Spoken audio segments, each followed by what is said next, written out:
Firefighters are trained to deal with any and every situation, from running into buildings on fire to, yes, even reducing cats from trees. There isn't much that phases an experienced firefight, except one little boy. Before we continue, please take some time to subscribe to Dailydose, like, and share this video with your friends. That's right, when Tucker Dukes walked up to Captain Jim, he was left shocked and teary-eyed. The young boy left both the captain and his fellow firefighters teary-eyed and running around in a frenzy. Jim Grimser was born and raised in New York City. He came from a family of firefights, and when we became captain of the Fire Department of New York, no one was surprised. Jim loved being able to serve his local community and had seen it all.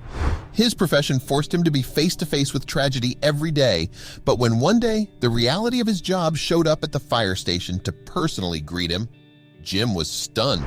Jim had recently lost a good man on his team, a young firefighter who had only recently joined the department. The two weren't that close, and Jim had only met the firefighter on a few occasions, but that didn't stop him from feeling responsible for this man.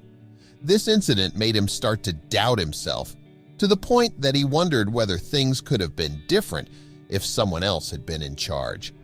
The grief of it all had gotten to Jim, who had not been the same for weeks. He just couldn't stop feeling like he was responsible. It was only when a stranger crossed paths did Jim finally started to feel better. It all started when Jim visited the firemen on the scene of a mild situation and worked alongside them to solve it. After resolving the issue, the team was prepared to head back to the station, a day well spent in Jim's mind, with his firefighters on the ground. Just as they were packing up, a young boy walked up to him with a unique request. While this wasn't unusual, Jim was used to having young children come up to the fire department to check the inside of the fire engine, but this just felt different. The young child introduced himself as Tucker Dukes. Right after saying hi, he started telling Jim about how he had been visiting the city for a fairly long time, even though he didn't live there. While amused, Jim was rather confused. Jim's attitude only grew stronger when Tucker began outlining to him where he and his mother were staying, the Ronald McDonald House. Only after his extensive introduction did the little boy get to the point. The thing was, Tucker had a lifelong dream, and that involved Jim. And it seemed like luck was on his side that day, because just as Tucker and his mom were getting ready to go to their lodgings, they had spotted Jim and had to get to know him more. And that is when Tucker said that he had a special request. And after hearing a little bit about his life, Captain Jim was curious as to what he would ask. Tucker explained that he loved firefighters more than anything in the world. That much Jim had already assumed. This is when his mother, Sarah, added that her son was fascinated by the fire service. But Tucker's love wasn't just childish intrigue. Tucker was a huge collector of all kinds of firefighter trucks and other related ornaments. Tucker wasn't all that interested in any other toys or subjects that weren't related to firefighters. And as you can imagine, seeing a real firefighter, and that too, the captain of New York's fire department, was a real treat. It wasn't just his toys that showed off his love. Tucker even wore a firefighter jacket, which Jim thought was adorable.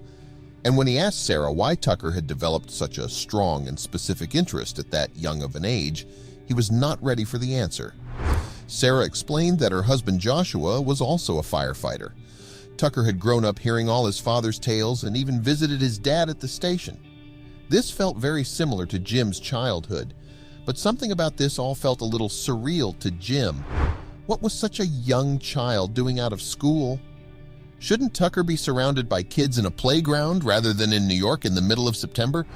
Well, Sarah, Tucker's mother, had already guessed that Jim would have these concerns and explained, "Tucker has neuroblastoma. He was diagnosed about 2 years ago." Yes, this meant that at just 1 year and 7 months, Tucker was diagnosed with cancer. Neuroblastoma is an uncommon kind of cancer that often affects young children under the age of 5. It had no cure yet. Still, Tucker's parents had tried for the last 19 months to get treatment for their son in New York. Sarah told Jim that the doctors had asked her to take Tucker home, to which the captain excitedly asked if he was cured. But heartbreakingly, it was the exact opposite. Tucker's cancer was now in stage 4, and nothing could be done. All the young family could do now was spend as much time together as possible, and this was to be Tucker's last day in New York, and seeing Jim, the captain of the New York Fire Department, felt like a gift from above. At such a young age, Tucker has gone through many battles. If cancer itself wasn't bad enough, the treatments drained him and took a toll on his body and mind. His parents had tried everything, but it came at a cost. Tucker had gone through chemo 3 times and had 2 surgeries, all in the hopes of trying to remove the tumor. Sadly, none of the treatments worked. And after 18 months, Sarah had decided to stop and go back home. After hearing Tucker's story, Captain Jim was even more curious to know the young boy's request, and it was rather a simple one. He wanted to be a firefighter, and just hearing the words left Jim shaken. He went in and hugged Tucker and said, "Of course." A couple of other firefighters had gathered around Tucker, and everyone was equally mesmerized and in awe of his young fighter and his spirit. Not ready to have Tucker leave him, Jim started asking Tucker more questions. He asked Tucker what made him choose FDNY and not his father's department in Hawaii. Surely that would make more sense. Sarah explained that in fact, Tucker had seen Captain Jim in action and thought he was cool, and had seen the FDNY go by around him during his 18 months in the city. And if he wasn't already near tears, it was hard to hold back now.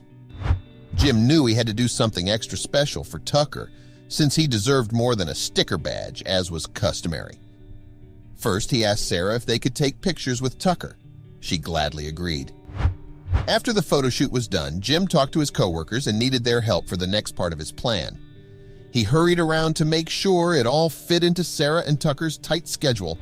The FDNY captain talked to others in the department and planned a full ceremony for Tucker. This would initiate him as a firefighter, and even ask Sarah if she wanted to invite Tucker's family in. Joshua, Tucker's father, agreed in minutes to come to see his son initiated as a firefighter, and even brought along a few other relatives. Finally, Tucker was getting something he had dreamed of for so long. After a few frantic days of preparations and jumping through many hoops, the ceremony was ready for Tucker and his family. And as Tucker walked to the podium, he was cheered on by his family and other firefighters. Tucker took the whole thing very seriously and respectfully recited his vows to be a firefighter. Now, he was finally a firefighter just like his dad, all thanks to Captain Jim and his co-workers. This wasn't the end of the story. A few days later, Tucker also celebrated his birthday with his family and the FDNY firefighters.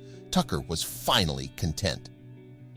And seeing their son, so happy and light, finally forced Sarah and Joshua to make a hard decision.